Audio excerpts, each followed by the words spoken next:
The rain came down like judgment on Highway 89, turning the asphalt into a black mirror that swallowed headlights whole. Jackson Cole hunched over the handlebars of his Harley leather jacket slick with water, the whiskey buzz from McDermott's Roadhouse fading with every mile between him and oblivion. He rode the way he'd lived for 15 years, alone, fast, away from anything that might ask him to care. The digital clock on his bike read 11:47 p.m. when he saw the headlights swerve. Most people would have told themselves it wasn't their problem.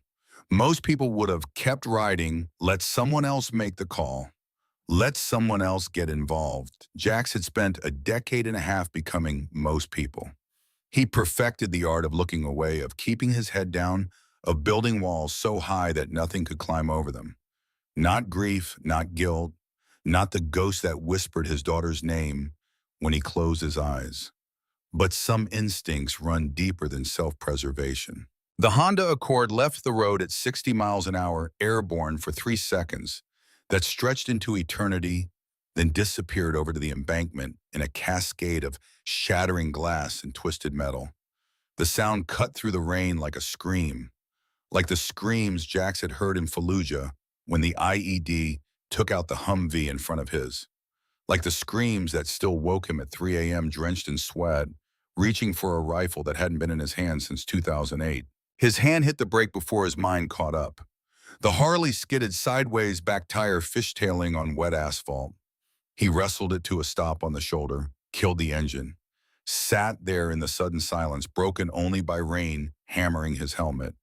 Every rational part of his brain screamed to start the bike back up, to ride away, to let this be someone else's nightmare. His boots hit the ground anyway. The embankment dropped 20 feet into scrub brush and red Arizona clay. Jax climbed down without thinking, without planning, muscle memory from a war zone half a world away taking over. His hands moved on autopilot, checking for his phone, his knife calculating angles and distances, the way his combat medic training had burned into his nervous system. He'd saved 32 lives in Iraq, watched 17 people die despite everything he'd tried. The math never balanced, but the training never left. The Honda had landed on its roof driver's side, crumpled against a cottonwood tree. Steam hissed from the ruptured radiator, the smell of gasoline mixed with rain and something copper. Blood. Jax knew that smell the way other people knew their mother's perfume. He dropped to his knees beside the driver's window, shattered glass cutting through his jeans.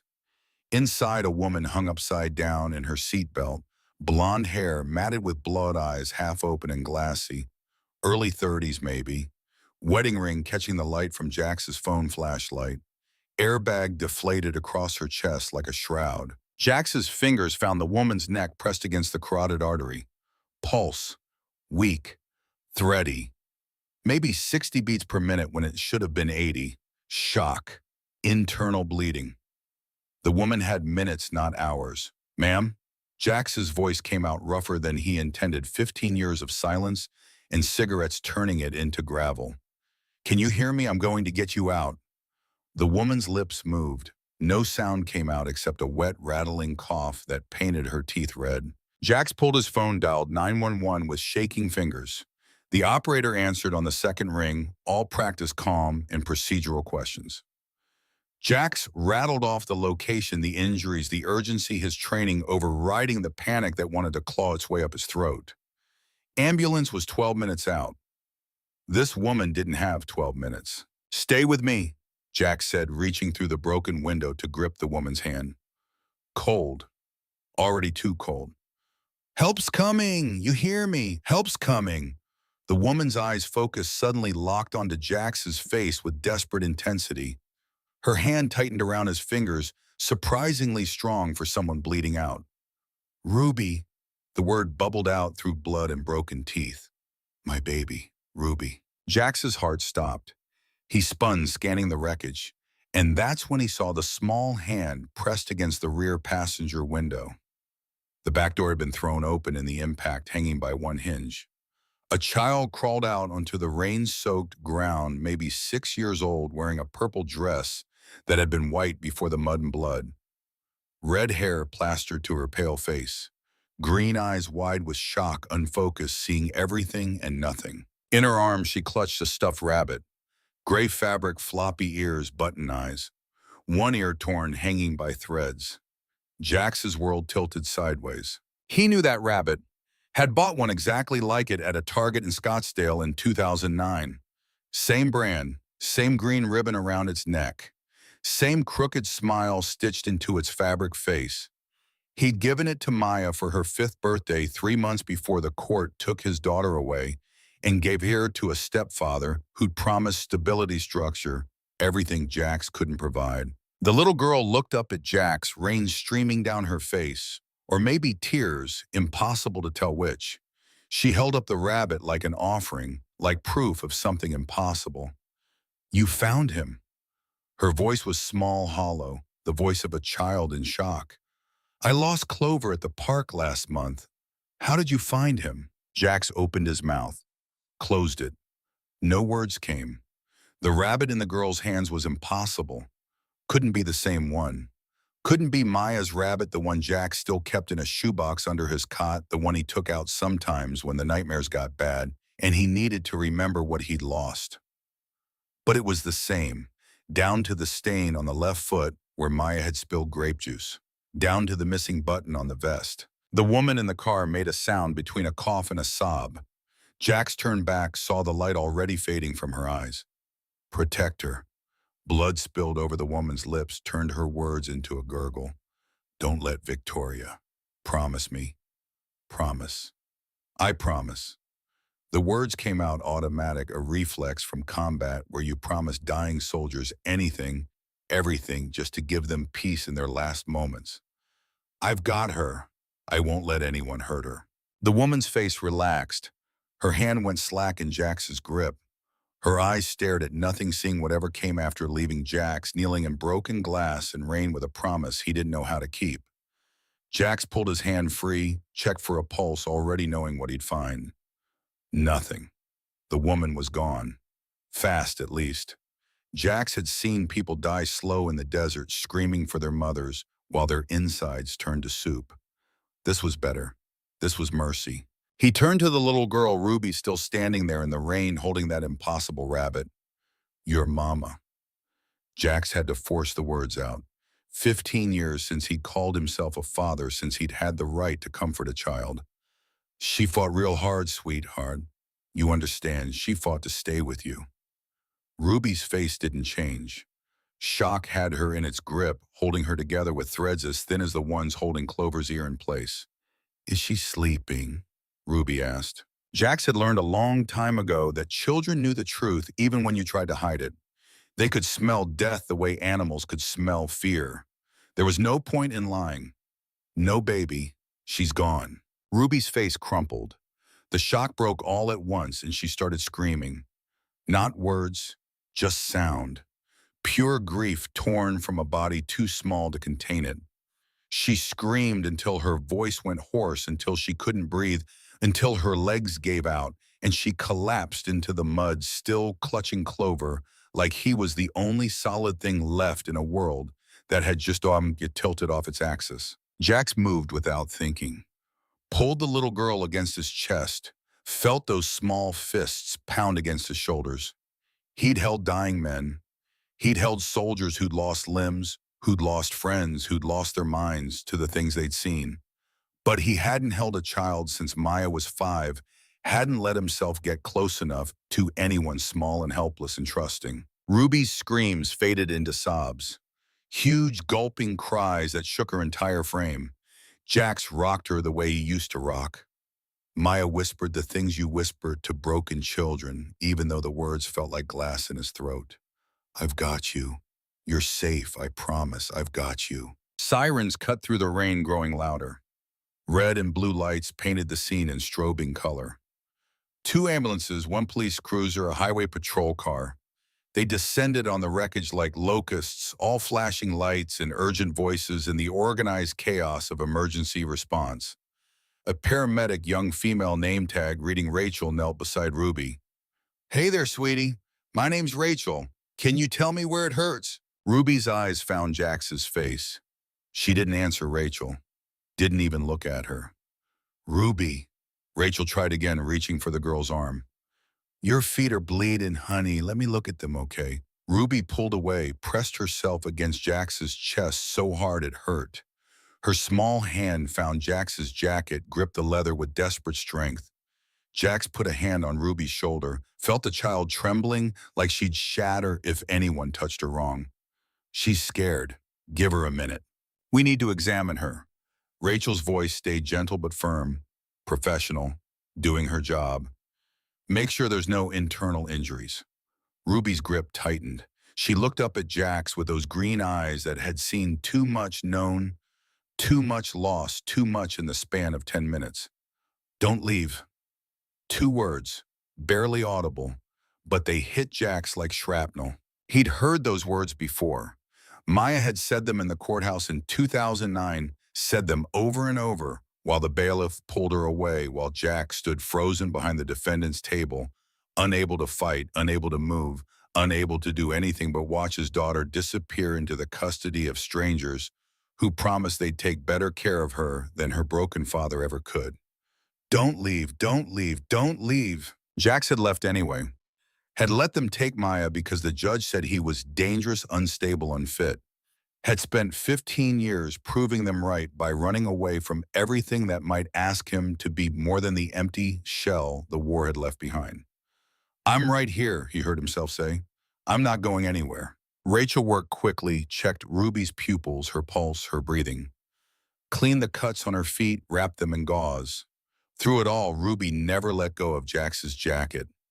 Never looked away from Jax's face, like if she blinked, if she lost sight of this stranger who'd stopped when nobody else had, the entire world would disappear. On the other side of the wreckage, the adult paramedics worked on Ruby's mother.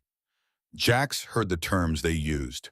Blunt force trauma, massive internal hemorrhaging, likely instant. The words people use to make death sound clinical. Manageable, something that happened in reports instead of in the rain, to women who'd never see their daughters grow up. A highway patrol officer, older than the others, name tag reading Maddox, approached carefully. He had the bearing of military, the weathered face of someone who'd seen his share of bad nights. His eyes found Jax's face, lingered there, recognition flickering. Cole? His voice carried surprise. Jackson Cole. Jax met his gaze, placed the face. Booker Maddox. They'd served together in Fallujah 2007. He'd been a Marine, Jax had been Army, but war didn't care about branches when the mortar started falling. Jax had pulled him out of a burning Bradley third-degree burns across his back, screaming about his men. Jax had gotten him breathing again, gotten him stable, saved his life, while bullets tore through the air 6 inches above their heads. Rook! He used as call sign the name he'd earned by always thinking 3 moves ahead. Been a while. 15 years. His eyes flicked to Ruby, back to Jax. This your kid? No, I was riding past, saw it happen. Rook's expression shifted. Cop mode engaged. You see anything before the crash? Another vehicle, signs of mechanical failure. Jax shook his head. Car just swerved, lost control. Could have been hydroplaning. Could have been. Rook didn't sound convinced. He pulled out a notepad, started writing. Victim's name is Diane Holloway, age 32, lived in Sedona, single mother. He paused. Filed 3 restraining orders in the past 3 years against her sister, Dr. Victoria Ashford. Something cold settled in Jax's stomach. Restraining orders for what? Harassment. Threats. Last one claimed the sister tried to poison her food. Rook's voice stayed neutral, but his eyes told a different story. All 3 were dismissed. Family dispute. No evidence. And now she's dead in a single car accident. Jax's combat instincts kicked in the part of his brain that had learned to spot ambushes before they sprung. That's convenient. That's what I'm thinking. Rook looked at Ruby again, something like pity crossing his face. Social services is on the way. They'll take the kid, place her in emergency foster care until they find next of kin. The sister. Jax's jaw tightened. Victoria. Probably. She's got money, reputation. Doctor. Respected in the community. Rook's tone said what he couldn't say officially. Courts love giving kids to blood family even when blood family is the problem. A car pulled up black Audi that probably cost more than Jack's made in 2 years. The door opened and a woman stepped out, somehow immaculate despite the rain. Late 40s platinum blonde hair that fell in perfect waves, designer suit that fit like it had been made for her body, specifically heels that shouldn't have worked on wet asphalt but did anyway. Dr. Victoria Ashford moved with the confidence of someone who'd never been told no in her life. She walked past the police line like it didn't exist past Rook's hand that tried to stop her. Her eyes locked on Ruby with an intensity that made Jax's skin crawl. Ruby. Victoria's voice dripped honey and broken glass. Sweetheart, oh my poor baby girl. Aunt Vicky is here. Ruby's reaction was instant and visceral. She went rigid in Jax's arms, every muscle locking up her breathing, going shallow and fast. Her fingers dug into Jax's jacket hard enough to tear the leather. Victoria reached for her. Ruby screamed, not the grief scream from before. This was pure terror, the sound a rabbit makes when the hawk's talons close around it. Ruby scrambled backward, pressing herself against Jax so hard they both nearly fell, her small body shaking like she'd fly apart. Don't, the word came out broken, desperate. Don't let her take me. Jax's arms closed around Ruby, automatically protective instinct overriding thought. He looked at Victoria, really looked, and saw what Ruby saw. The smile that didn't reach the eyes, the hands that flexed and unflexed like they wanted to grab, to control, to break. The expression underneath the perfect makeup, something cold and hungry and wrong. Predator. Jax had seen that look before in the eyes of men who enjoyed hurting people, who got off on power and fear and the sound of screaming. He'd killed men with eyes like that, put bullets in them, and felt nothing but satisfaction when the light went out. Victoria's mask slipped for just a second, irritation flashing across her face before the concerned aunt expression snapped back into place. Ruby, honey, you're in shock. You don't know what you're saying. Come here, let Aunt Vicky take care of you. She said no.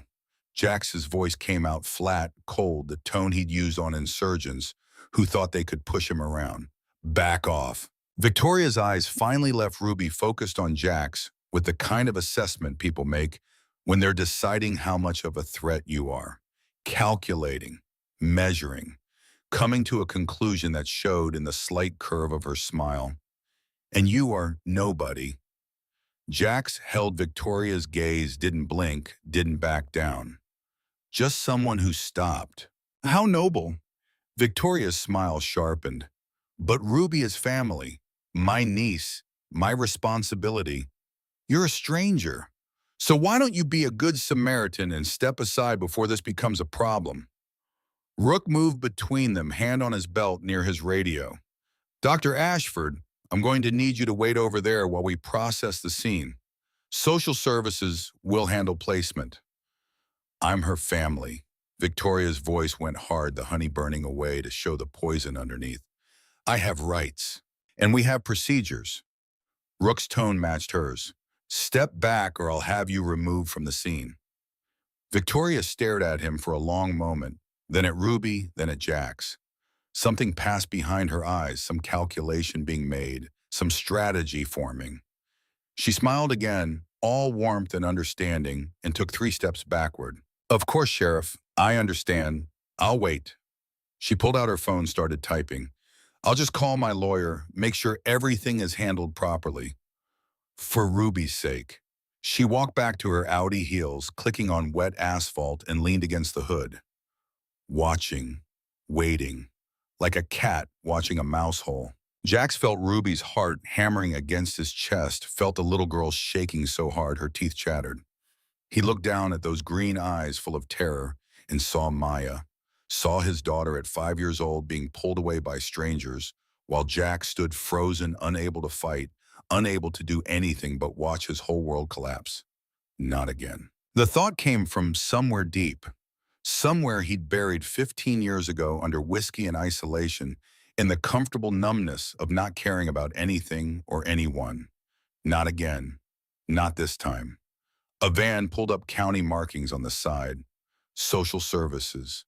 A woman in her 40s climbed out carrying a tablet and a worn expression that said she'd seen too many nights like this. She made her way to Rook, exchanged quiet words, glanced at Ruby and Jax. Rook called Jax over. He stood keeping Ruby in his arms. The little girl weighed nothing, all bone and fear. "This is Jenna Pryor," Rook said. "CPPS. She needs to take Ruby into emergency custody." Jenna's face was kind, but tired, the face of someone fighting a losing battle against a broken system. "Hi, Ruby. I'm Jenna. I'm going to take you somewhere safe, okay? Get you cleaned up, get you some food, find you a nice bed to sleep in." Ruby's grip on Jax's jacket tightened. "No. Honey, I know you're scared, but—" "No," stronger this time. Ruby's voice shook but held. "I want to stay with him." Jenna looked at Jax with sympathy and resignation. "Sir, are you family?" "No." "Then I can't place her with you. It's against protocol." "I don't care about protocol." Jax heard the words coming out of his mouth like they belonged to someone else. Someone who gave a damn. Someone who hadn't spent 15 years learning not to get involved. She's terrified. She just watched her mother die. She needs someone she feels safe with. "I understand that, but do you?" Jax's voice went hard.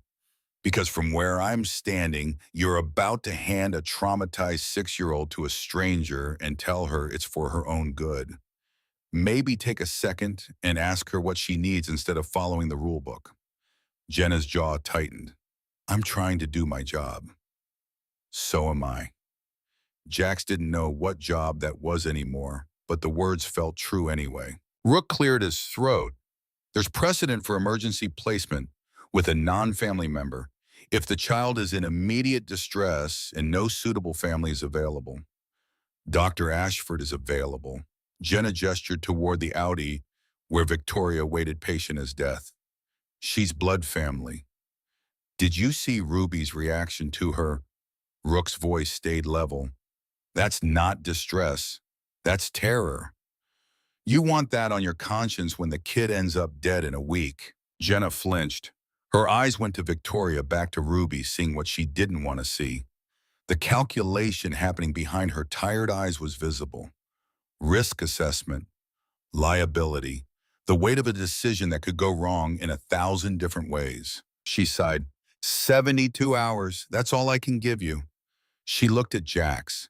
"You take her for 72 hours, we do a home visit, and if everything checks out, we reassess.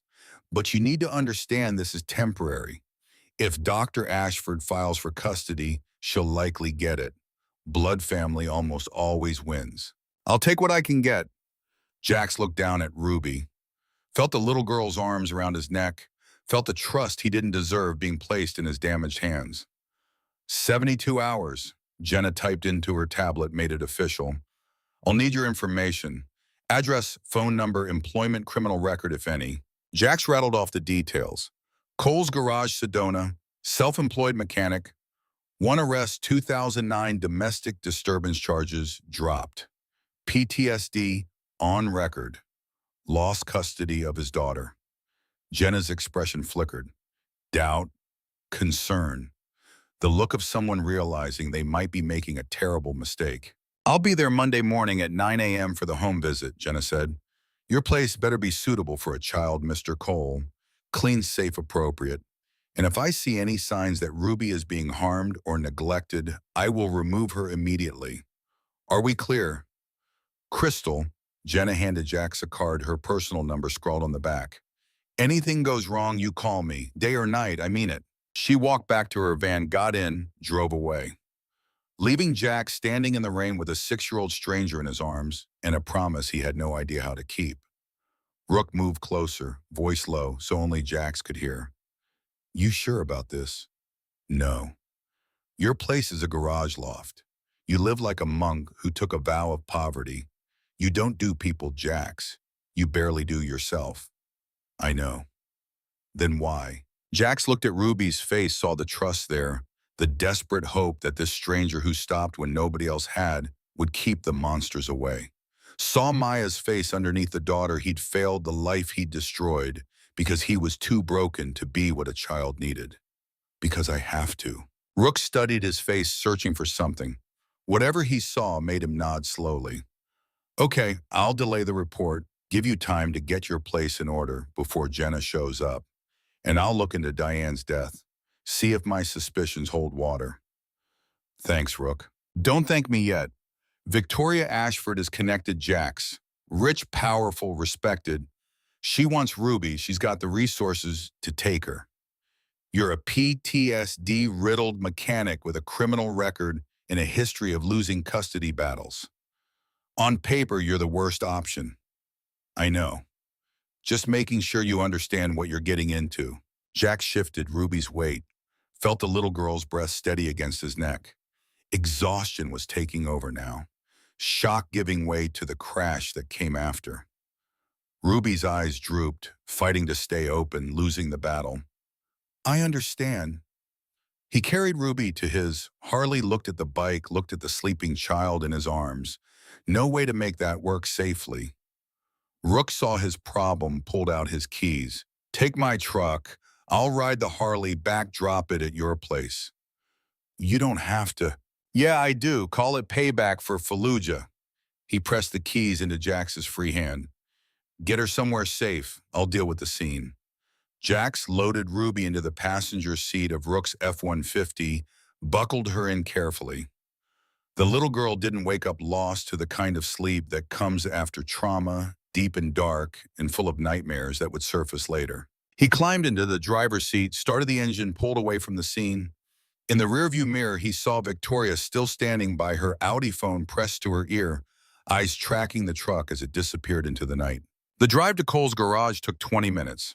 20 minutes of silence broken only by Ruby's soft breathing and the rain hammering the windshield. 20 minutes for Jax to wonder what the hell he'd just done, what kind of temporary insanity had made him think he could take care of a traumatized child when he could barely take care of himself. The garage sat on the edge of Sedona, a cinder block building with a corrugated metal roof and a hand-painted sign that said Cole's Customs and Repairs. His Harley work. Cash only. No questions. The life he'd built after the Army spit him out with a medical discharge and a prescription for pills that didn't work. He parked the truck, carried Ruby inside, past the garage bays full of motorcycles in various states of repair, up the metal stairs to the loft apartment he called home. The door stuck like it had always did. Jax kicked it open, flipped the light switch, and saw his home through a stranger's eyes. Through Jenna's eyes. Through the eyes of someone who would decide if this was suitable for a child. It wasn't. One room, concrete floor, Army cot in the corner with a sleeping bag thrown over it, workbench covered in tools and motorcycle parts, mini fridge that hummed too loud, hot plate, no stove, no table, no chairs. Photos of Maya tacked to the wall, the only decoration in a space that looked more like a cell than a home. Jax laid Ruby on the cot, covered her with the sleeping bag. The little girl curled into a ball, still clutching Clover, and Jax's chest tightened, seeing the rabbit's familiar shape in unfamiliar hands. He walked to the workbench, opened the drawer, pulled out a shoebox. Inside, wrapped in tissue paper, was Maya's rabbit. The one he had kept all these years, the one he took out sometimes when the nightmares got bad, and he needed to remember what loving someone felt like. Before the war taught him that love was just another kind of wound that never healed. He held the two rabbits side by side, identical. Down to the torn ear, the stain, the missing button. Impossible. But there they were, proof that impossible didn't mean didn't happen. Jax put Maya's rabbit back in the box, closed the drawer, and sat down on the floor with his back against the wall. The position he'd slept in for 15 years. Shotgun across his lap, always ready, always watching, never allowing himself to be vulnerable enough to close his eyes without knowing he could reach a weapon in under a second. Ruby stirred, whimpered in her sleep. A nightmare. Jax could see it playing across her face, the way trauma replayed itself in the mind even when the body tried to rest. He'd had those dreams. Still had them. Would probably have them until he died. Don't cry, Ruby whispered, still asleep, still lost in whatever hell her subconscious was showing her. Look at me. Don't cry. The words hit Jax like a fist.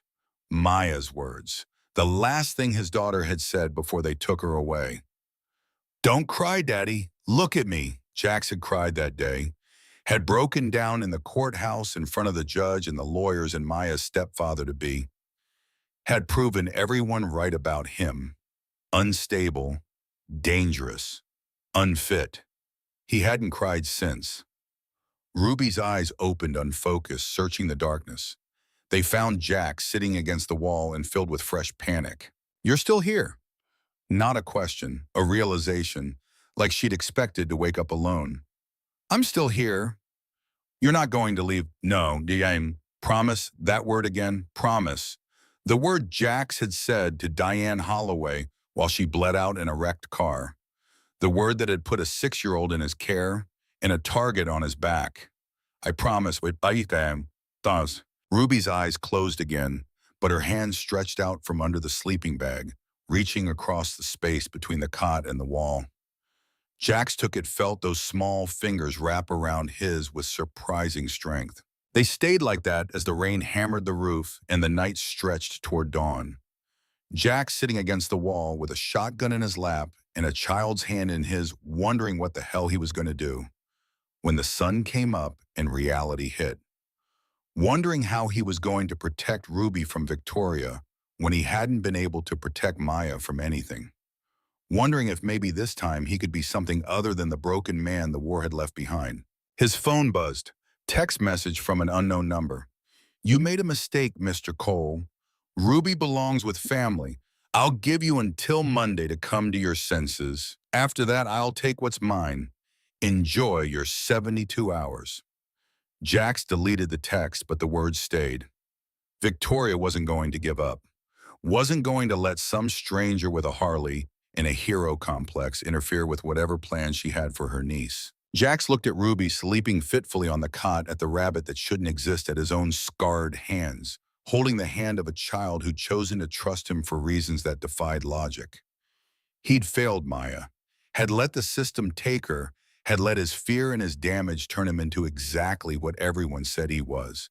Unfit, unstable, broken. But Ruby wasn't Maya, and Jax wasn't the same man who had stood frozen in that courthouse 15 years ago. This time he'd fight. This time he wouldn't let them take another daughter away. Even if Ruby wasn't really his. Even if this was temporary. Even if it was just 72 hours before everything fell apart again. 72 hours was enough time to make sure Ruby ended up somewhere safe, somewhere far away from Victoria Ashford, and whatever darkness lived behind those cold blue eyes. Jack squeezed Ruby's hand gently, felt the little girl squeeze back in her sleep. I've got you, he whispered into the darkness. You're safe, I promise. Outside, the rain continued falling on Highway 89, washing away the blood and the broken glass and the evidence of a crash that might not have been an accident. Washing away everything except the promise Jax had made to a dying woman and the choice he'd made to stop when everyone else had driven by. Sometimes the difference between a hero and a coward was nothing more than a decision made in a split second on a dark road. Sometimes it was the willingness to carry a stranger's child through the rain and promise to keep them safe even when you had no idea how. Sometimes angels came on motorcycles and smelled like whiskey and leather and gun oil. Sometimes they were just broken people trying to do one good thing before the world crushed them completely. Jax closed his eyes but didn't sleep. Couldn't sleep. Not with Victoria's text burning in his mind. Not with Ruby's hand in his, and the weight of responsibility he thought he'd left behind 15 years ago, settling back onto his shoulders like shrapnel that had finally worked its way to the surface. 72 hours until Jenna's home visit, 72 hours until Victoria made her move. 72 hours to figure out how to save a child when Jax couldn't even save himself. The clock on the wall read 12:34 a.m. The count had already started. The sun came up like an accusation, hard light pouring through the loft's single window and exposing every crack in Jax's life. He hadn't slept. had spent the night sitting against the wall with the shotgun across his lap, watching Ruby breathe, counting the hours until Monday morning, when Jenna would arrive and see exactly how unsuitable this place was for a child. 56 hours left. Ruby stirred around, seven eyes opening slowly, confusion flickering across her face before memory crashed back in. Jax watched it happen, the moment of peace shattered by the reality of her mother's death, of the crash of waking up in a stranger's home with no idea what came next. The little girl sat up still, clutching Clover, looking around the bare concrete room with those green eyes that saw too much. Where am I? My place. Cole's garage. Jax's voice came out rougher than he intended, cigarettes, and silence turning it into gravel. You're safe. Ruby's gaze landed on the photos of Maya tacked to the wall. Who's that? My daughter. Where is she? The question hit like shrapnel. Jax forced the words out past the tightness in his throat. Gone. Lost her a long time ago. Ruby processed this with the strange wisdom trauma gave children, making them older than their years, stealing innocence, and replacing it with understanding. Nobody should have to carry at 6. Like I lost Mama. Something like that. Ruby climbed off the cot, still wearing the muddy purple dress from last night, dried blood crusted on the hem. She walked to the photos, studied Maya's face. She looked sad. She was.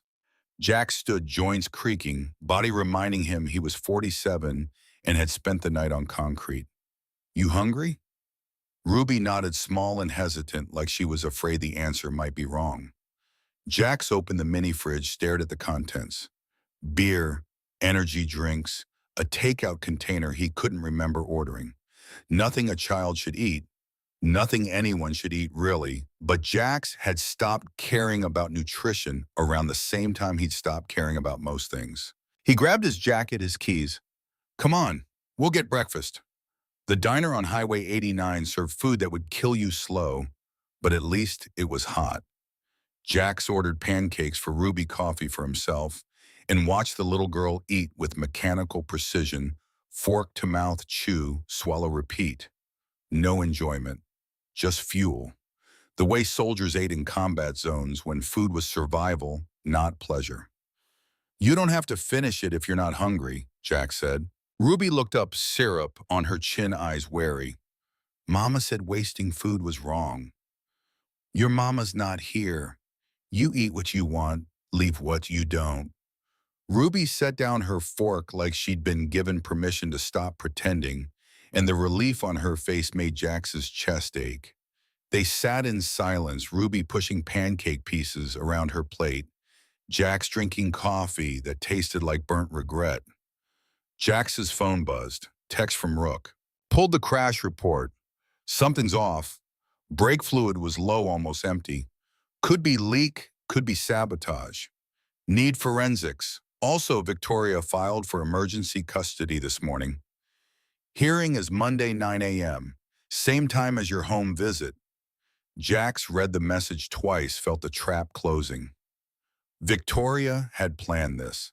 Filed for custody exactly when she knew Jax would be tied up with social services, unable to fight on both fronts at once. He typed back, "Can you delay the hearing?" Already tried. Judge says it's urgent. Kid needs permanent placement. Jack set down his phone, looked at Ruby, picking at her pancakes, and felt the familiar weight of inevitability settling over his shoulders. The same weight he had felt in that courthouse 15 years ago, watching Maya disappear into a system designed to help, but mostly just broke people in new and creative ways. Is something wrong? Ruby's voice was small, uncertain. No. Jax forced the lie out, made it sound convincing. Everything's fine. Ruby's eyes said she knew better, but she didn't push. Trauma taught you when to ask questions and when to stay quiet, when to trust, and when to prepare for the next blow. They drove back to the garage in silence. Jax's mind raced, calculating angles, planning strategies, running through scenarios the way he'd done in Iraq when the mission brief didn't match the reality on the ground and you had to improvise or die. He needed help, needed people he could trust. The problem was he'd spent 15 years making sure he didn't have people, didn't have connections, didn't have anyone who might ask him to care or expect him to show up or notice when he drank himself unconscious, trying to silence the screams that never really stopped. But war taught you one thing that stuck, even when everything else fell apart. You couldn't win alone. Jax pulled out his phone, scrolled through contacts he hadn't looked at in years, found the name he needed. Thaddeus Monroe, call sign Wraith. They'd served together in Ramadi 2006. Jax had pulled him out of a burning vehicle after an IED, turned their convoy into scrap metal and burning meat, had kept him breathing through collapsed lungs and internal bleeding until the medevac arrived. He'd told Jax once that he owed him his life, told him if he ever needed anything, anything at all, he just had to call. Jax had never called, had filed that debt away in the part of his brain where he kept things that might make him human again, might make him vulnerable, might require him to be something other than the ghost he'd become. Time to cash in. He dialed. Wraith answered on the second ring, voice rough with age and cigarettes and the kind of damage that never fully healed. This better be good. I don't answer numbers I don't know. Wraith, it's Cole. Silence. Long enough that Jax thought he might have hung up. Then Jax, that, really you? Yeah. Been 15 years. I know. You calling to catch up or you need something? Jax looked at Ruby sitting in the passenger seat, still clutching Clover, staring out the window at nothing. I need something. Figured. What's the mission? He explained. The crash, Ruby Victoria, the custody hearing, the impossibility of fighting someone with money and connections when all Jax had was a garage and a history of failure. Wraith listened without interrupting the way good soldiers did, gathering intel before making decisions. When Jax finished, he was quiet for a moment. You're asking me to investigate a respected doctor for attempted murder, based on gut feeling and a restraining order? Yes. Could lose my PI license, could get sued into the ground if I'm wrong. I know. And you're doing this for a kid you just met, kid who's not even yours. Yes, another pause, then Ramadi, 2006. You pulled me out when you could have left me, could have saved yourself. Instead, you dragged my ass through fire and kept me breathing when my lungs were full of blood and shrapnel. You would have done the same. Maybe, but you did it. So yeah, I'll help. Give me until tonight. I'll dig up whatever there is to find on Victoria Ashford. Thanks, Wraith. Don't thank me yet. If I find nothing, you're still screwed. He hung up. Jax pocketed the phone, allowed himself one moment of hope before crushing it down. Hope was dangerous. Hope made you believe things could work out when experience taught you they usually didn't. Back at the garage, Jack stood in the middle of his loft and saw it through Jenna's eyes. Saw the concrete floor, the army cot, the complete absence of anything that said suitable for a child. He had 54 hours to transform this cell into something resembling a home. Ruby sat on the cot watching Jax with those two old eyes. You're scared. I'm not scared. Yes, you are. You're cleaning. Ruby's voice was matter-of-fact, stating truth the way children did before they learned to soften reality with lies. Mom only cleaned when she was scared of something. Jack stopped moving, looked at this 6-year-old who read people like field manuals. I'm not scared. I'm preparing. For what? For Monday. People are coming to make sure you're okay. Make sure this place is safe. And if they think it's not safe, then they take you somewhere else. Ruby's grip on Clover tightened. Somewhere with Aunt Victoria. The fear in her voice was raw and disguised. Jax crossed the room, knelt in front of Ruby so they were eye level. I won't let that happen. You can't stop them. Mama couldn't stop them either. I'm not your mama. The words came out harder than Jax intended. I'm a combat medic who spent 4 years in hell keeping people alive. I know how to fight, and I know how to win when the odds are bad. Ruby studied Jax's face, searching for something. Whatever she found made her nod slowly, like she'd decided to trust this stranger with her life for reasons that defied logic. Jax's phone rang. Unknown number, he answered warily. Mr. Cole, female voice. Young, professional. My name is Cassidy Vale. I'm an attorney with the Arizona Coalition for Children's Rights. I read the incident report from last night's crash. I'd like to help. Help how? Pro bono representation. If you're serious about fighting for custody of Ruby Holloway, you'll need a lawyer. Dr. Ashford will have a team. You need someone in your corner. Jax's instinct was to refuse to say he didn't need help, didn't want Charity could handle this alone the way he'd handled everything for 15 years. But Ruby was watching, and this wasn't about Jax's pride. This was about keeping a promise to a dying woman. Why would you work for free? Because I've seen too many kids end up with family members who shouldn't have goldfish, let alone children. And because something about Victoria Ashford's sudden interest in a niece she's had minimal contact with smells wrong. How soon can you meet? I'm in Sedona now. Give me your address. Jax told her. Cassidy said she'd be there in 20 minutes. 19 minutes later, a Honda Civic pulled up outside the garage. Cassidy Vale climbed out mid-30s wearing a suit that had seen better days and carrying a briefcase held together with duct tape. She looked like someone who'd chosen principles over profit and was paying for it in every measurable way. Jax liked her immediately.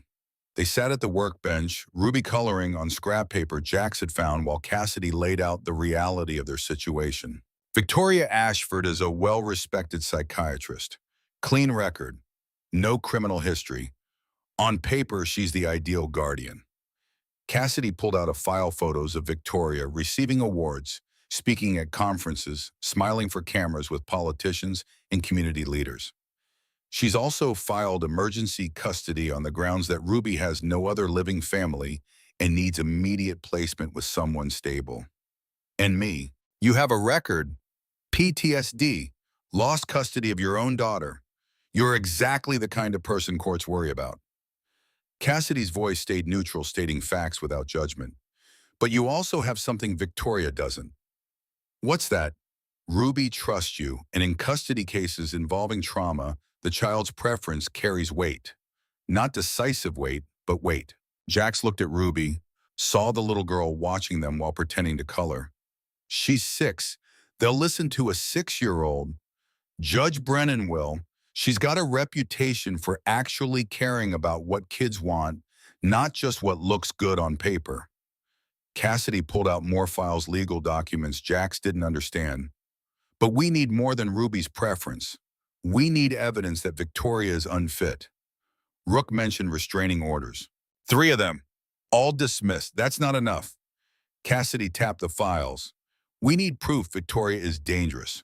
Proof she sabotaged that car. Proof she's got a history of violence or abuse or something that makes her unsuitable. I've got someone looking into it. How long? He said tonight. Cassidy checked her watch. The hearing is Monday morning. If your contact doesn't find anything by tomorrow, we go in with what we have, which isn't much. The door at the bottom of the stairs opened. Heavy footsteps on metal. Rook's voice called up, Jax, you decent. Define decent. Rook appeared at the top of the stairs looking like he hadn't slept either. He nodded at Cassidy, crouched down to Ruby's level. Hey there, kid. You doing okay? Ruby nodded, didn't speak.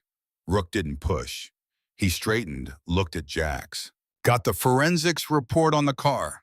Brake lines were severed, clean cuts. Someone knew what they were doing. He pulled out his phone, showed photos. And I pulled security footage from a neighbor's camera. Shows Victoria Ashford's Audi parked outside Diane Holloway's house the night before the crash. She was there for 43 minutes. Jax felt something cold and sharp settle in his gut. That's not proof she cut the brakes. No, but it's suspicious as hell. And combined with the restraining orders, it's enough for me to recommend a criminal investigation. Rook's jaw tightened. Problem is Victoria's got connections. My captain already got a call from the mayor's office telling me to tread carefully. Apparently, Dr. Ashford does pro bono work for the city's mental health programs. She's untouchable. Nobody's untouchable, Jack said. In theory, sure. In practice, rich people with good lawyers rarely see consequences. Rook looked at Ruby, something like pity crossing his face. I'm doing what I can, Jax. But the system protects people like Victoria. That's just reality. Before Jax could respond, his phone rang again. Wraith, found something. You're not going to like it. Tell me. Victoria Ashford has been investigated 5 times by the medical board for patient abuse. All 5 investigations were closed without charges. Sealed records. Took me calling in some favors to get access. Ray's voice went hard. The complaints are all similar.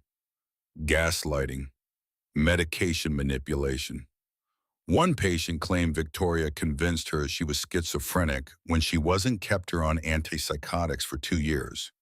Another said Victoria threatened to have her committed when she tried to find a new therapist. Why weren't charges filed? Because Victoria is good at covering her tracks and because her patients were vulnerable people with mental health issues. Courts believed Victoria over them every time. Wraith paused. But get this, 3 years ago, one of her patients died. Suicide. Family tried to sue, claimed Victoria's treatment had driven their daughter to it. Case was settled out of court. Sealed record. But I found the attorney who represented the family. She's willing to talk. Jax's pulse kicked up. She'll testify. If you can convince her, it'll make a difference. She's been burned by the system before, doesn't trust it. Set up a meeting, tonight if possible. Already did. She'll meet you at 7, coffee shop in Phoenix. Her name's Margaret Sullivan. Jax looked at the clock. 3 p.m., 4 hours until the meeting. He turned to Cassidy. We've got a witness, former patient's family lawyer, willing to talk about Victoria's history. Cassidy's eyes lit up. That could change everything. If we can prove a pattern of abuse show Victoria's dangerous even to adults, we can argue she's definitely unsuitable for a traumatized child. I need to go to Phoenix tonight. Jax looked at Ruby. I can't leave her alone. I'll stay, Rook offered. Keep an eye on things. Jax hesitated. He'd kept people at arm's length for 15 years, hadn't trusted anyone to help carry the weight. But Ruby was watching, and this wasn't about Jax's comfort. This was about doing whatever it took to keep her safe. Okay, thanks. Cassidy stood. I'll come with you. We interview the lawyer together, get her statement on record. They spent the next hour preparing. Cassidy drafted questions, Rook ordered pizza for Ruby, and Jax tried not to think about how quickly this temporary arrangement was starting to feel permanent. How easily Ruby had slipped into his life despite all of his defenses, all his careful isolation. At 6:30, Jax knelt in front of Ruby. The little girl looked up from her pizza cheese on her chin, eyes still carrying that wariness that might never fully fade. I have to go somewhere. Get information that'll help keep you safe. Jax kept his voice level, matter of fact. Rook's going to stay with you. He's a good man. You can trust him. Ruby's hand found Clover squeezed. You are coming back. I'm coming back. Promise, that word again, the word that kept binding Jax to this child, to this situation, to a future he hadn't planned and didn't know how to navigate. I promise. Ruby seemed to accept this. She went back to her pizza, and Jax stood, grabbed his jacket, tried to ignore the way his chest tightened at leaving Ruby even for a few hours. The drive to Phoenix took 3 hours. Jax pushed the F-150 hard, Cassidy reviewing notes in the passenger seat, neither of them talking much. The desert flew past in shades of red and gold, the sun sinking toward the horizon, painting everything in the colors of blood and fire. The coffee shop was called Desert Grounds, a small place in a strip mall that had seen better decades. Margaret Sullivan sat in the back corner, mid-50s gray, streaking her brown hair, eyes that had seen too much injustice and stopped being surprised by it. She didn't stand when they approached, just gestured to the empty chairs. You're Cole. Yeah, this is Cassidy Vale. She's representing me in the custody case. Margaret's eyes flicked to Cassidy, assessing. Coalition for Children's Rights. I know your reputation. You actually give a damn, which makes you rare. We're trying to protect a 6-year-old from her aunt, Cassidy said. We believe Victoria Ashford is dangerous. You believe right. Margaret pulled out a file thick with documents, photos, transcripts. My client's daughter, Sarah Martinez, was Victoria Ashford's patient for 18 months. Sarah was depressed, anxious, struggling with PTSD from a sexual assault. She went to Victoria for help. Margaret's voice stayed flat, clinical, the way people talked about trauma when emotion would break them. Victoria convinced Sarah she had borderline personality disorder, put her on medications that made her worse, isolated her from family and friends, said they were triggering her episodes. Sarah became completely dependent on Victoria for validation, for reality testing, for everything. She pushed a photo across the table. Young woman, early 20s, dark hair, bright smile. The kind of smile that said the photo was taken before the world taught her to be afraid. Sarah killed herself 3 years ago. Overdose. Left a note saying Victoria had convinced her she was unfixable, that she'd always be broken, that death was the only way to stop being a burden. Margaret's hands shook slightly. Her parents hired me to sue. We had evidence, testimony, expert witnesses, and Victoria's lawyers buried us, settled for an undisclosed amount with a gag order. But you're talking now, Jack said, because the gag order only covers the settlement terms, doesn't cover me stating facts about the case. Margaret looked at Jax with something like hope, like maybe this time justice might actually happen. And because if Victoria Ashford is trying to get custody of a child, someone needs to stop her. Cassidy pulled out a recorder. Would you be willing to give a statement to testify if needed? I'll do whatever it takes. Sarah's parents are gone now. Dead from grief, basically. Killed themselves slow with alcohol and pills trying to forget what Victoria did to their daughter. Margaret's voice went hard. I couldn't save Sarah. Maybe I can save this kid. They spent the next 2 hours going through Margaret's files, building a case, documenting a pattern of abuse that spanned decades, dozens of patients, a trail of broken people who trusted Victoria to help them and ended worse than when they started. By the time they finished, it was past 10 p.m. Jax's phone buzzed. Text from Rook. Ruby's asleep, no problems. But Victoria called my office, threatened to file harassment charges if I keep investigating her. My captain told me to back off. Jax showed the text to Cassidy. The lawyer's jaw tightened. She's trying to shut down every avenue of attack. Classic intimidation. Will it work? On official channels, maybe, but we've got Margaret's testimony. We've got the sealed medical board investigations. We've got enough to at least make Judge Brennan think twice. Cassidy gathered her files. The question is whether it's enough to overcome Victoria's resources. They drove back to Sedona through the desert night, headlights cutting through darkness that felt alive and hungry. Jax's mind raced, running through scenarios, calculating odds, preparing for the fight that was coming. He thought about Ruby sleeping in his loft, trusting Rook to keep her safe, trusting Jax to come back like he'd promised. Thought about Maya, who trusted him too, who'd believed her father would fight for her, who'd learned the hard way that sometimes trust was just another word for disappointment. Not this time. The thought came from somewhere deep, somewhere he'd buried under 15 years of failure and self-loathing and the comfortable numbness of not trying because trying meant you could fail, and failing meant proving everyone right about you. Not this time. Not Ruby. They reached the garage just before midnight. Rook met them at the door looking exhausted. She wake up? Jax asked. Twice. Nightmares. I managed to calm her down. Told her you'd be back soon. Rook handed over his keys. She's strong, Jax. Stronger than she should have to be. Yeah.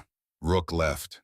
Cassidy promised to have everything ready for Monday, said she'd meet them at the courthouse at 8:30. Then it was just Jax climbing the stairs to his loft, wondering what he'd find. Ruby was awake, sitting on the cot with Clover in her lap, eyes red from crying, looking small and lost in the oversized t-shirt Rook must have found for her to sleep in. You came back. Ruby's voice was thick with tears and relief. I said I would. Mama said she'd come back too.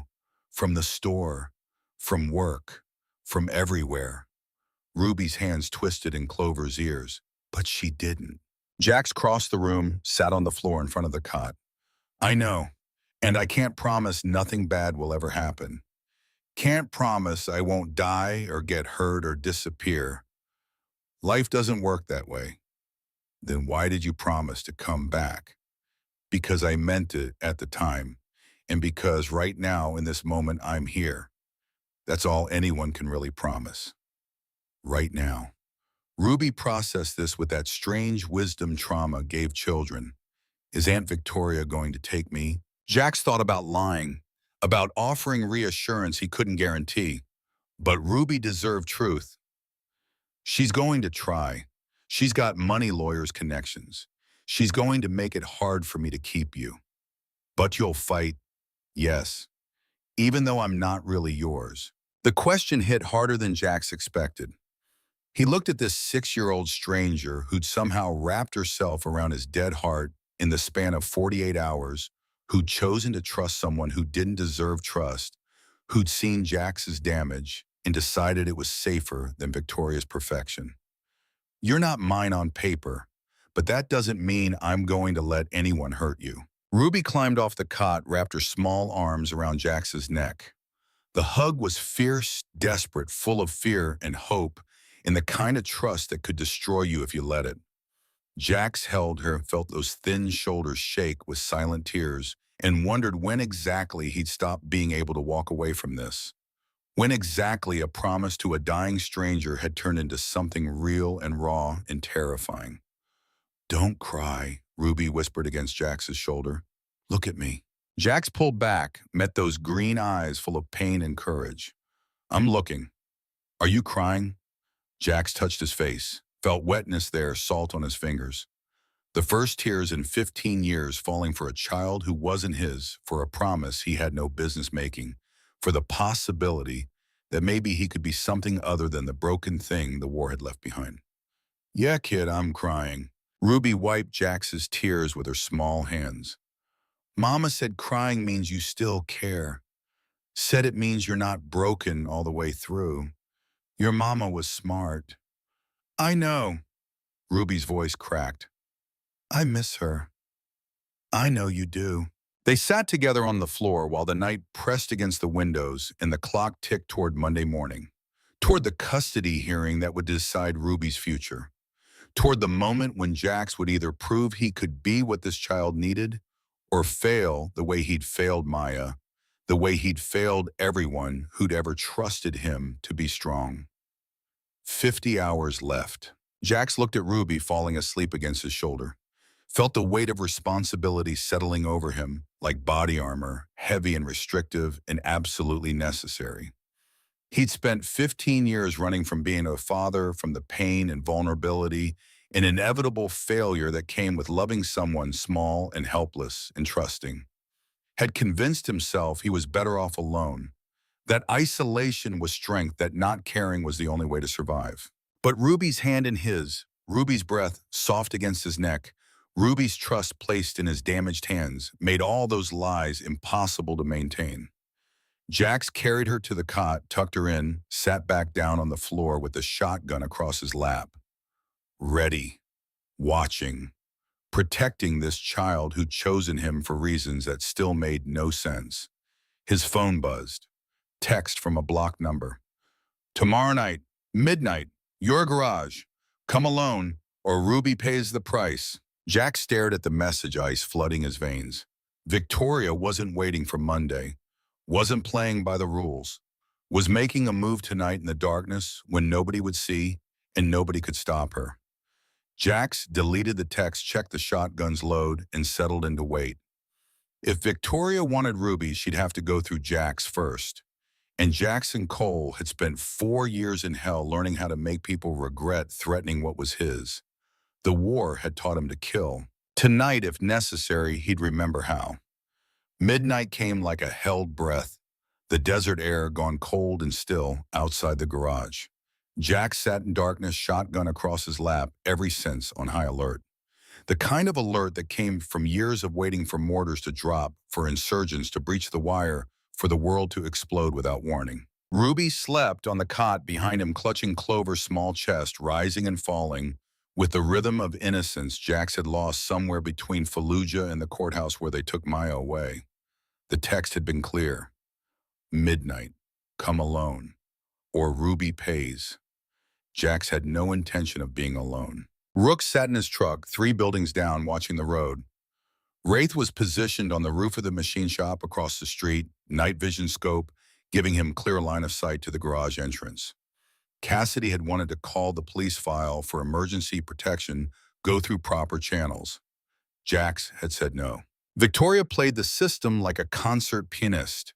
She had judges in her pocket, politicians on speed dial, lawyers who could make evidence disappear and turn victims into suspects with nothing but paperwork and procedural magic. Going through channels meant giving Victoria time to maneuver, to spin, to transform a threat into a misunderstanding, and Jax into an unstable veteran having paranoid delusions.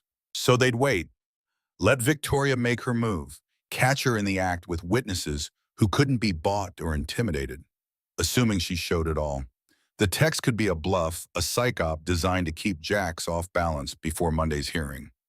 Victoria was smart enough to know direct confrontation was risky, that threatening a child was the kind of thing that could destroy even the most carefully constructed reputation. But smart people made mistakes when they wanted something badly enough, when they were used to winning and couldn't conceive of losing. Jax hoped Victoria was that kind of smart. 12:15. Nothing. Just desert wind rattling the corrugated metal roof and the distant sound of traffic on Highway 89. 12:30. Still nothing. Jax's phone buzzed. Text from Rook. Movement, black Audi, no headlights approaching from the east. Jax's pulse kicked up. He rose slowly, moved to the window, stayed in shadow, saw the Audi drift to a stop 50 yards from the garage engine, idling, interior dark. The driver's door opened. Victoria stepped out, wearing black hair pulled back, moving with the careful precision of someone who'd planned this down to the second.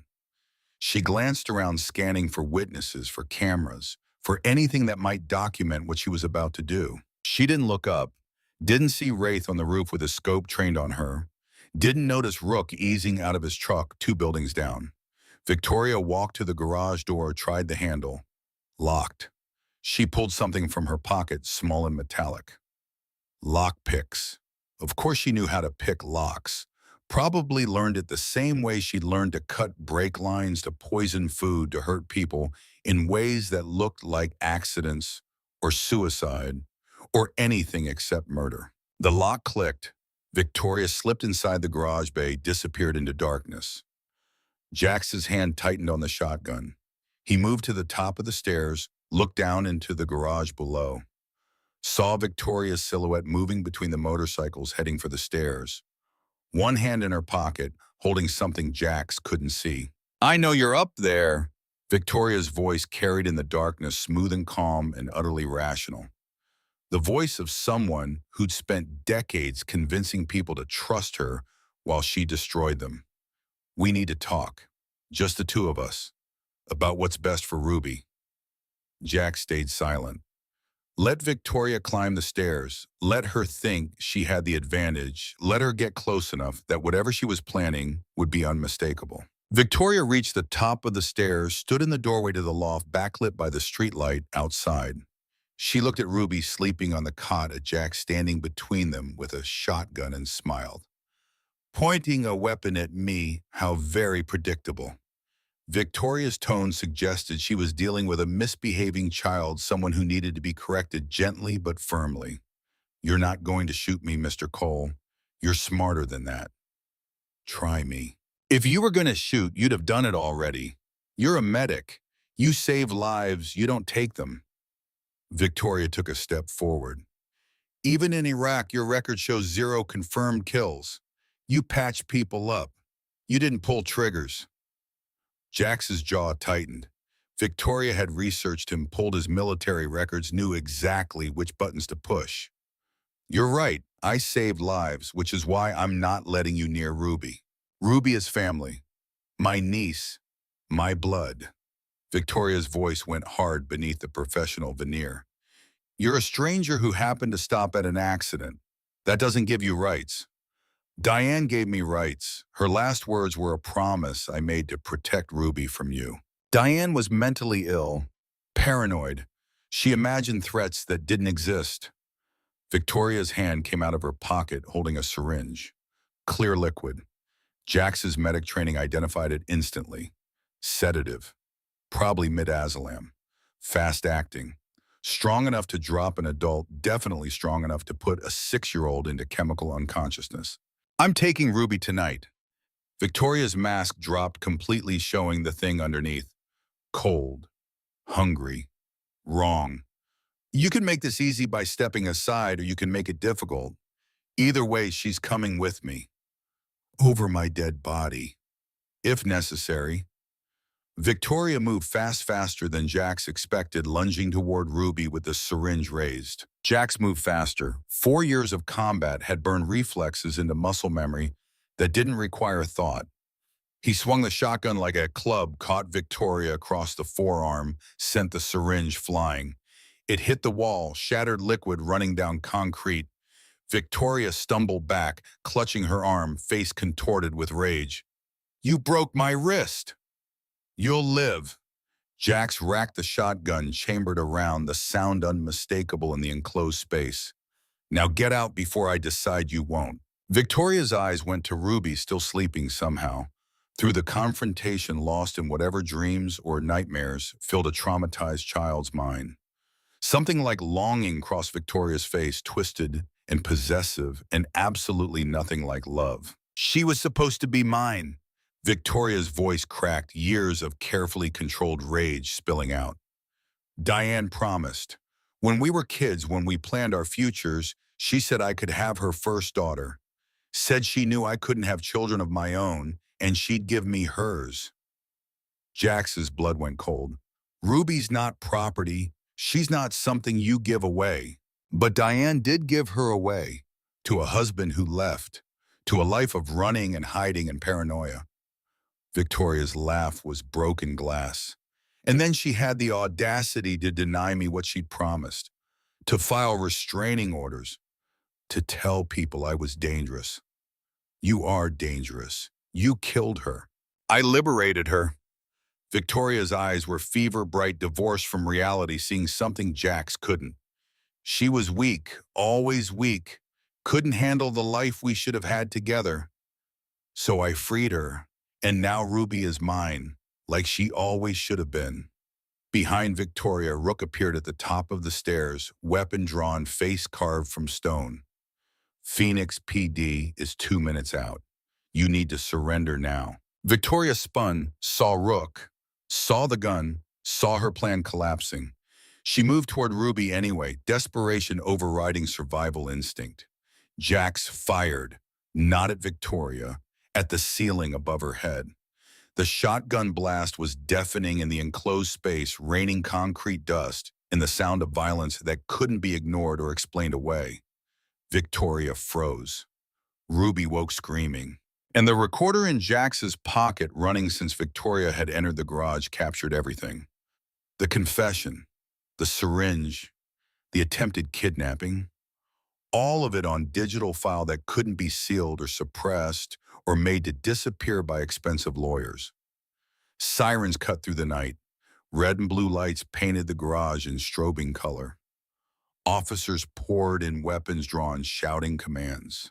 Victoria raised her hand slowly, face a mask of disbelief. She'd planned this, had been so sure of her control, her superiority, her ability to take what she wanted without consequences. The look on her face when they cuffed her, when they read her rights, when reality crashed through her delusions, was something Jax would remember for the rest of his life. Ruby ran to Jax, wrapped herself around his legs, buried her face against his stomach, shaking, crying safe. Jax held her with one arm, shotgun still in the other hand, and watched them take Victoria away. Watched the perfect psychiatrist, the respected doctor, the untouchable predator, become just another criminal in the back of a police car. Cassidy arrived with the Phoenix PD detective, a woman named Sarah Kovach, who looked like she'd seen everything and been impressed by none of it. They took statements, collected evidence, bagged the broken syringe, and ran it for contents. Midazolam. Enough to put Ruby into a coma if Victoria had succeeded. Detective Kovacs looked at Jax with something like respect. You set her up. I gave her rope. She hung herself. The recording's admissible. Combined with the physical evidence, the syringe, the forced entry we've got, attempted kidnapping, assault with intent, breaking and entering. Kovacs closed her notepad. She's not walking away from this. What about the murder charge Diane's car? Forensics is going over the vehicle again, now that we've got probable cause. The brake line cuts combined with Victoria's presence at the house the night before her confession tonight, it's building a solid case. Kovacs glanced at Ruby, still clinging to Jax. The kid's testimony would help, but given her age and trauma, we can probably proceed without it. She's not testifying. Jax's voice went hard. She's been through enough. Kovacs nodded. Agreed. We've got what we need. The police left around 3 a.m., taking Victoria to county lockup, taking evidence bags full of Victoria's downfall, leaving Jax and Ruby and the smoking remains of the confrontation that had nearly cost them everything. Rookstade helped Jax clean up the broken syringe glass patch, the ceiling where the shotgun blast had taken a chunk out of concrete. Neither of them talked much. Combat vets understood that some things didn't need words. You okay? Rook asked, finally sitting on the stairs while Jax swept glass. Ask me tomorrow. Fair enough. He stood headed for the door, paused. You did good tonight, Jax. Kept your head, protected the kid, got the bad guy. Got lucky. Luck is just preparation meeting opportunity. You prepared, made it count. Rook's hand rested on the doorframe. Maya would be proud. The words hit like shrapnel. Jax's hand stilled on the broom. Maya doesn't know I exist. Maybe it's time to change that. He left before Jax could respond, before he could argue that some bridges were burned beyond repair, that some failures couldn't be forgiven, just because you managed not to fail someone else. Ruby was awake, sitting on the cot, watching Jax with eyes too old for her face. Is she gone, Aunt Victoria? Yeah, baby. She's gone. They arrested her. She's not coming back. Ever. Ruby processed this, hands twisting Clover's ears, the way she did when thinking hard about something that scared her. What happens to me now? Jax set down the broom, crossed the room, sat on the floor in front of Ruby. There's a hearing Monday morning. A judge is going to decide where you live, who takes care of you. Will it be you? The hope in Ruby's voice was a knife between Jax's ribs. He wanted to promise, wanted to say, yes, absolutely, you're mine now, and nobody's taking you away. But he'd learned the hard way that wanting something didn't make it true, that the system had its own logic that didn't care about bonds formed in crisis or promises made to dying women. I don't know. I'm going to fight for it, but I can't promise. Because of what happened with your daughter, because they took her. Smart kid. Too smart. Saw connections other people missed, understood that history repeated itself. That damage echoed across years. Yeah, because of that. Ruby climbed off the cot, sat on the floor next to Jax, close enough that their shoulders touched. Do you think she hates you, your daughter? Jax thought about Maya, 20 years old now, living in Phoenix, according to Rook's records, teaching elementary school, building a life that had nothing to do with the broken father who'd lost her. I think she has every right to. But do you think she does? I don't know. We haven't talked in 15 years. Maybe you should. Ruby looked up at Jax with those green eyes full of wisdom no 6-year-old should possess. Before it's too late. Before she doesn't remember you anymore. The words settled like stones in Jax's chest. Before she doesn't remember you anymore. Was that even possible? Could 15 years erase the first 5, the good years before the war broke? Jax and the court decided broken fathers didn't deserve their children. His phone buzzed. Text from Cassidy. Heard about tonight. Victoria's in custody. Judge has been notified. Emergency hearing moved to 8 a.m. Monday. Be there. 30 hours. 30 hours until a judge decided Ruby's future, decided if Jax's promise to a dying woman meant anything, decided if broken people could be trusted with the fragile, beating hearts of children who'd already lost too much. Jax looked at Ruby, curled against his side, felt the trust radiating from this small body, and understood with crystalline clarity that he couldn't survive losing another daughter. Couldn't watch them take Ruby away the way they'd taken Maya, couldn't stand frozen behind another table in another courtroom while another child screamed for him. This time he'd fight. This time he wouldn't fail. Sunday passed in a blur of preparation. Cassidy arrived at dawn with files, precedent, strategies. Margaret Sullivan drove up from Phoenix with testimony from two more of Victoria's former patients, willing to go on record about the abuse, the manipulation, the systematic destruction of vulnerable people who trusted her to help them heal. Wraith dug up Victoria's financials, found payments to 3 witnesses in the medical board investigations, proof she'd bought their silence, subverted the process designed to protect patients from predators like her. Rook came by with the completed forensics report on Diane's car. The brake lines had been cut with surgical precision, exactly the kind of precision a doctor would have, and traces of Victoria's DNA were found under the car where someone had crawled beneath it the night before the crash.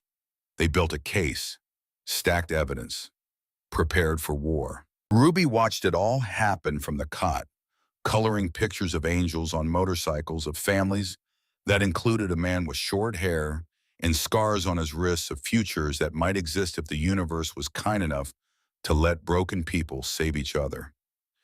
Evening came. Cassidy and Wraith left. Rook stayed for dinner, takeout Chinese that Ruby picked at without enthusiasm. Food just fueled survival, replacing pleasure. "You nervous about tomorrow?" Rook asked Ruby while Jax cleared the containers. Ruby nodded. "What if the judge says I have to go somewhere else, somewhere I don't know anybody? Then Jax will visit you. Make sure you're okay." "But it won't be the same." Ruby's voice was small. "It won't be home." Rook glanced at Jax, saw him freeze at the word. Home. Such a simple concept, such an impossible thing for people who'd spent years homeless, even when they had roofs over their heads. "No," Rook admitted. "It won't be the same, but sometimes you don't get the same. Sometimes you get what comes next and you make the best of it." Ruby considered this with the seriousness she brought to everything. "Did you have to do that, make the best of what came next?" "Yeah, I was in foster care when I was 7. My dad died in a car accident. Mom couldn't handle it, started drinking. They took me away." Ruby's eyes widened. "What happened?" "Bounced around for 3 years. 5 different homes. Some were okay, some weren't. But I survived. Found my way to the Marines, found Jax in Iraq, found a life that made sense eventually." "Do you still think about your mom?" "Every day." Rook's voice went soft. "Miss her every day too. But missing someone doesn't mean you can't move forward. Just means they mattered." Ruby absorbed this, turned to Jax. "Do you think about your daughter every day?" Jax's throat closed. He forced the word out. "Yes." "Do you miss her?" "More than I can explain." "Then why don't you call her?" The question hung in the air, simple and devastating. Why didn't he call fear, shame, the certainty that Maya was better off without a father who'd failed her so spectacularly that the state had stepped in and said, "Enough, this man is too damaged to raise a child"? But Ruby was watching with those eyes that saw through excuses and half-truths, and Jax found himself pulling out his phone, scrolling through contacts he hadn't looked at in years, finding the number Rook had given him days ago. Maya Cole, his daughter, 20 years old, a stranger. Jack stared at the number finger, hovering over the call button, 15 years of silence pressing down on him like concrete. Ruby's small hand covered his. "It's okay to be scared. Mama said brave is just being scared and doing it anyway." Jax looked at this 6-year-old who'd lost everything and still found the courage to trust, to hope, to believe that broken things could be fixed if you tried hard enough. He pressed call. The phone rang once, twice, 3 times. Jax's heart hammered, mouth dry, every instinct screaming to hang up, to run, to protect himself from the rejection that was coming. "Hello," a woman's voice, young, cautious, Who is this? Jax's voice came out rough broken. Maya, it's Dad. Silence, long enough that Jax thought the connection had dropped. Then Dad, the word was disbelief and hope, and 15 years of abandonment wrapped in 2 syllables. Yeah, baby bird, it's me. Maya's breath hitched. They told me you were dead. After I turned 18, I tried to find you, and someone said you died in Arizona. I looked for death certificates, obituaries, anything, but there was nothing. So I thought maybe it was wrong. Maybe you were out there somewhere, but I didn't know how to look. Didn't know if you even wanted to be found. The words tumbled out fast, desperate years of questions compressed into seconds. I'm alive. I'm in Sedona. I've been here since 2009. Jax's eyes burned. I thought you were better off without me. Thought the family they placed you with could give you things I couldn't. Things like what stability, safety, Maya's voice broke. They gave me a roof and food and sent me to good schools. But they didn't give me a father. They didn't give me you. Jax couldn't speak, couldn't breathe. Ruby squeezed his hand, anchoring him to the present, to this moment that could destroy him or save him depending on what came next. Why now? Maya asked. After 15 years of nothing, why call now? Because I'm trying to save a little girl who reminds me of you. And she asked me why I didn't call my daughter. Jax's voice steadied. So I called. There's a kid. You're taking care of a kid. Trying to. There's a custody hearing tomorrow. I don't know if I'll get to keep her. Do you want to keep her? Jax looked at Ruby, at this small stranger who'd crashed into his life and refused to let him hide anymore, who'd chosen Jax despite every reason not to, who trusted him with a fierceness that terrified and humbled him in equal measure. Yes, I want to keep her. Then you'll find a way. Maya's voice carried certainty Jax didn't feel. You saved 32 lives in Iraq, Dad. Rook told me. He found me last year, told me you were alive, told me what you'd done in the war, said you were the bravest person he had ever met. Rook talked to you. He visits sometimes, makes sure I'm okay. Said he owed you his life and looking after your daughter was the least he could do. Maya paused. He also said you blamed yourself for losing me, that you thought you deserved to be alone. I did lose you. I had a PTSD episode, destroyed property scared you. The court was right to take you away. The court was wrong. Maya's voice went hard. You were sick. You needed help, not punishment.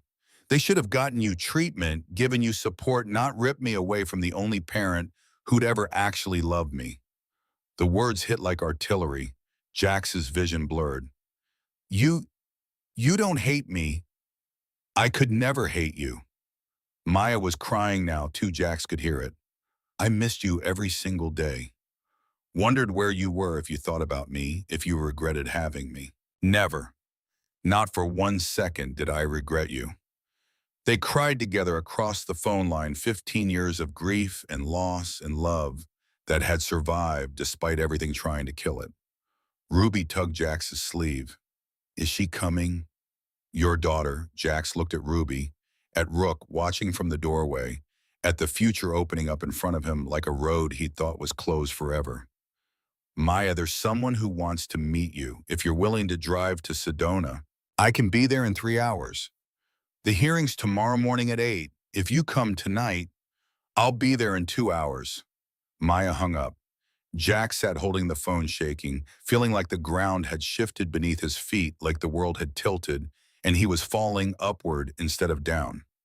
Ruby climbed into his lap, small arms around Jax's neck. See, brave is just being scared and doing it anyway. 2 hours later, headlights turned into the garage parking lot. A blue Honda Civic, dented and old, pulled to a stop. The door opened. Maya stepped out. She looked exactly like Jax remembered, and nothing like her at all. 20 years old, tall and strong, with Jax's dark hair and her mother's brown eyes, wearing jeans and a t-shirt that said, "Teachers change lives."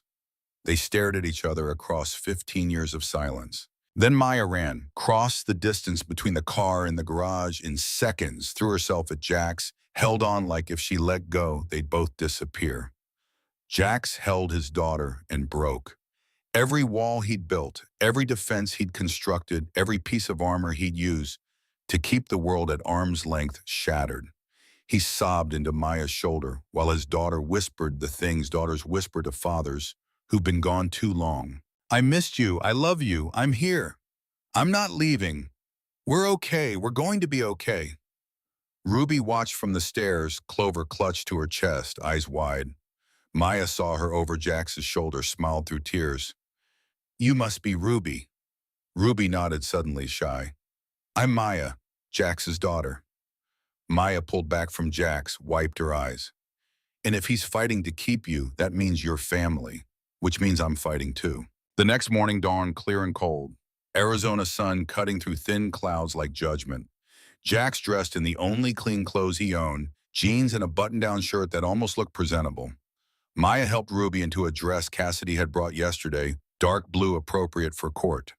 They drove to the courthouse in Jax's truck, Maya following in her Honda. Cassidy met them on the steps, briefcase in hand, looking like she'd been up all night preparing. Victoria's lawyer is pushing for psychiatric evaluation, claiming she had a mental break, isn't responsible for her actions. Cassidy's jaw was tight. They're going to try for incompetence to stand trial, get her sent to a facility instead of prison. Will it work? Not if I can help it, but it complicates things. Judge might decide Ruby needs to be placed with a family member while Victoria's being evaluated. Victoria doesn't have other family, it's just her, which means Ruby goes into the foster system until this is resolved. Cassidy looked at Ruby, at the little girl holding Jax's hand with desperate strength. Unless we can convince Judge Brennan that you're suitable for long-term placement. Am I betting? On paper, no, you've got PTSD, lost custody of your own daughter live in a garage loft. Cassidy's expression softened. But Ruby trusts you. You saved her from Victoria. You've shown you'll fight for her. That counts for something. They entered the courthouse, passed through security, made their way to Family Court Department 3, Judge Margaret Brennan's domain. The courtroom was smaller than Jax expected, wood paneling and fluorescent lights, chairs bolted to the floor. Victoria sat at the defense table in an orange jumpsuit, hands cuffed, looking nothing like the polished psychiatrist who tried to kidnap Ruby 48 hours ago. Her lawyer, an expensive suit named Bradford Thorne, sat beside her, looking like this was beneath him. The prosecution table held Detective Kovach and an assistant DA named Robert Hayes. Jax sat in the gallery with Ruby and Maya Rook beside them in full uniform, silent moral support. Judge Brennan entered. 60-something gray hair, pulled back eyes that had seen every kind of family tragedy and developed immunity to bullshit. She looked at Victoria, at Ruby, at Jax, and her expression gave nothing away. This is an unusual situation. Brennan's voice carried authority earned over decades.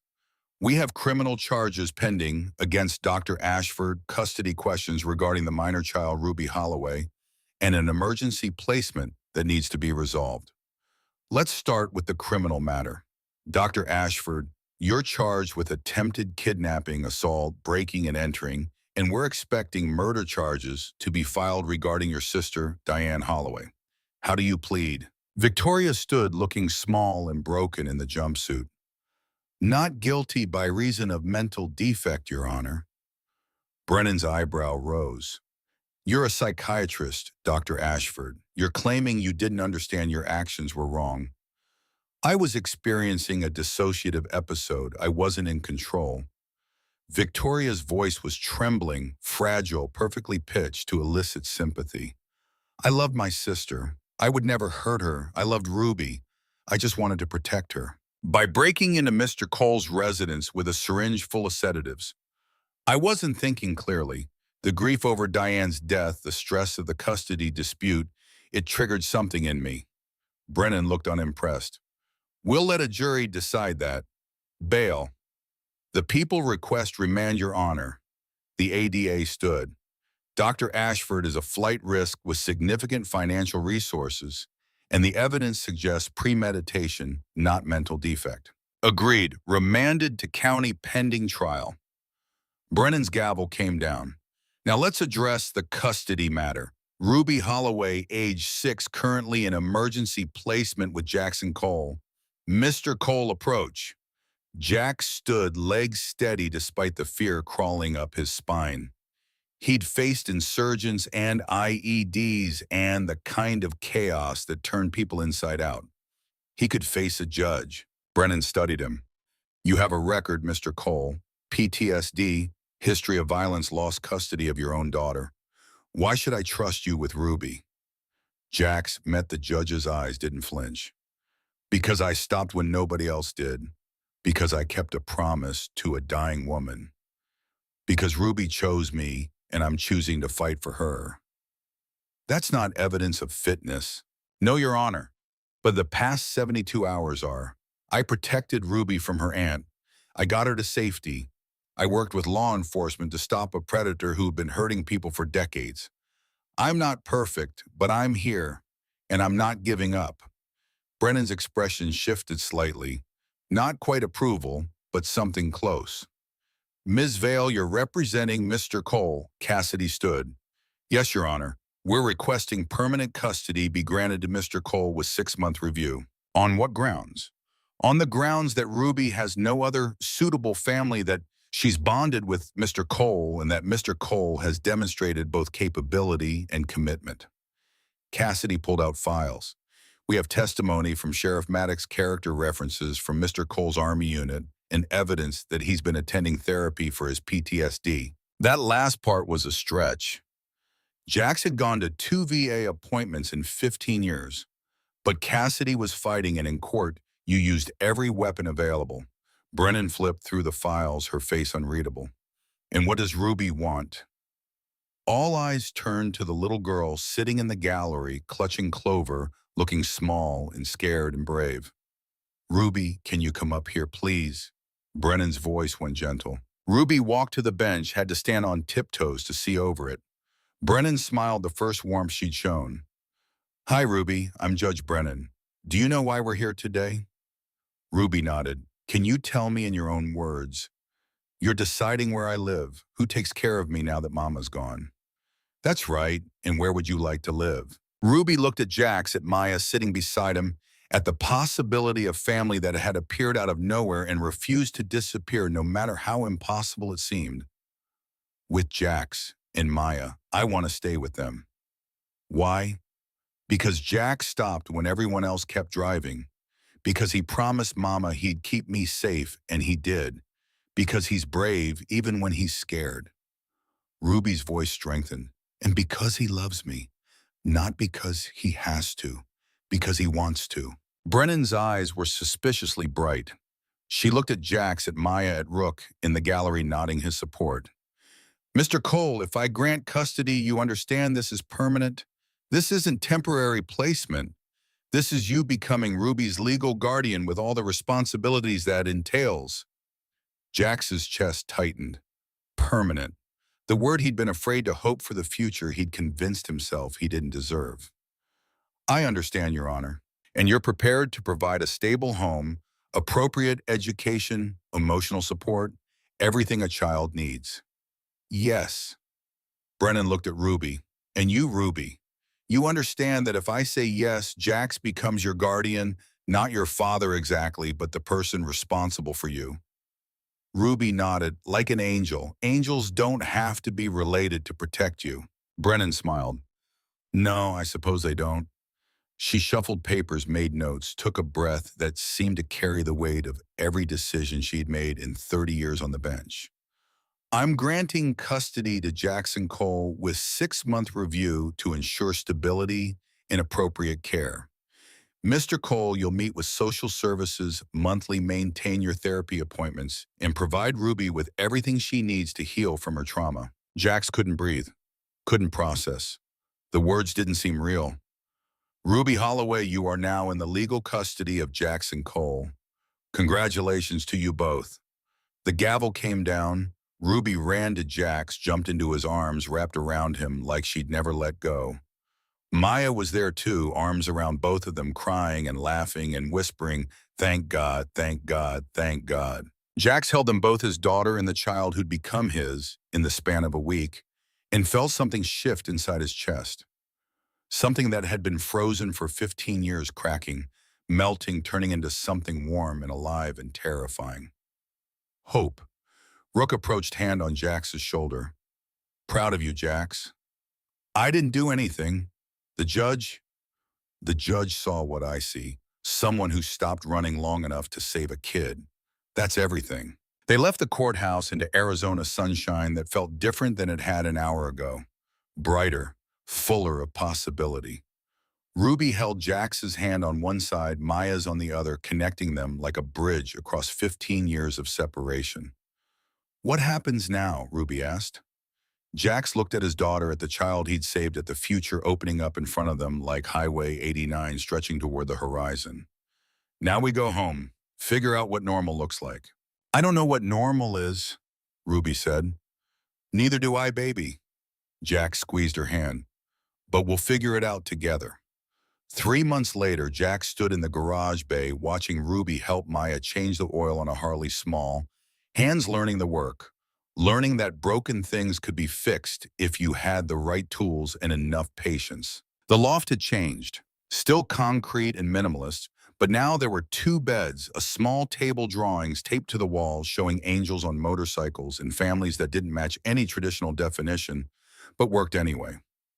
Ruby went to therapy twice a week, was making progress, having fewer nightmares. She'd started school, made a friend named Ava, was learning to be a kid again instead of a survivor. Maya had moved to Sedona, taken a teaching job at the elementary school Ruby attended, rented an apartment 10 minutes from the garage. She came by most evenings, helped with homework, taught Jax how to cook things that weren't MREs, slowly rebuilding the relationship they'd lost. Victoria was awaiting trial, the psychiatric defense crumbling under evidence of premeditation and a decades-long pattern of calculated abuse. She'd spend the rest of her life in prison, and Ruby would never have to see her again. Jax's phone buzzed. Text from Dr. Park, Ruby's therapist. Ruby's doing remarkably well. The stability you're providing is exactly what she needs. Keep up the good work. Jax pocketed the phone, watched Ruby laugh at something Maya said. Oil smudged on her cheek. Green eyes bright with something that looked almost like happiness. Dad! Ruby had started calling him that a month ago, tentatively at first, then with increasing confidence. Can we go riding later? Just you and me? Jax smiled. Helmet on, kiddo. Always. They rode that evening, Ruby's small arms around Jax's waist, heading down Highway 89 toward the sunset.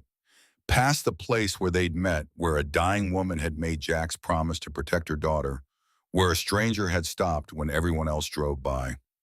The road stretched ahead, full of possibilities and pitfalls, and all the uncertainty that came with trying to build something good from broken pieces.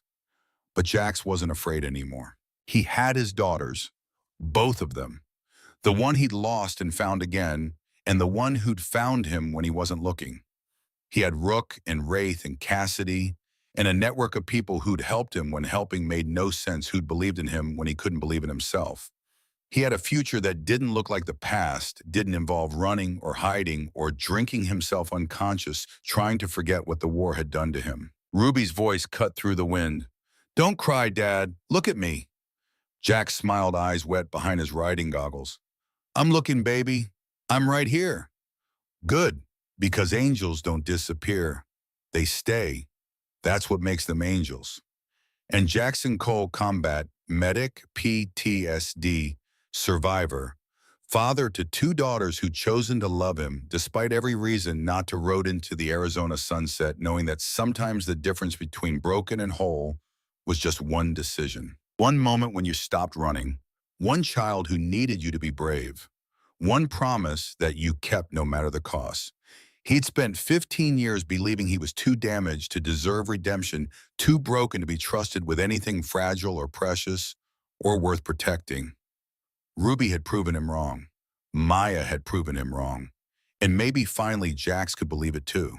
The road stretched ahead, full of tomorrow and the day after and all the days that would come. Days of homework and motorcycle repairs and therapy appointments in the slow, painful, beautiful work of healing. Days of being a father, not perfect, not undamaged, but present, fighting, loving these children who'd saved him by letting him save them. Ruby squeezed tight, her voice carried on desert wind. I love you, Dad. 3 words, simple, true, the kind of truth that changed everything. Jax's throat closed. He squeezed Ruby's arms gently, acknowledgement and promise wrapped in one gesture. I love you too, baby girl. Both of you. Always. And somewhere ahead on a road that led everywhere and nowhere, the future waited to be written by people brave enough to stop. When the world said, keep driving, broken enough to understand that healing wasn't about becoming whole again, but about learning to live with the scars. Jackson Cole had stopped on a rainy night for a crying child. That choice had given him back his daughter, given him Ruby, given him a reason to wake up in the morning that wasn't just survival. That choice had saved them all. And as the sun sank below the desert horizon and the stars began to emerge in the darkening sky, Jackson Cole finally understood what his daughter had known all along. Angels didn't need to be perfect. They just needed to stop when it mattered. Everything else was just details.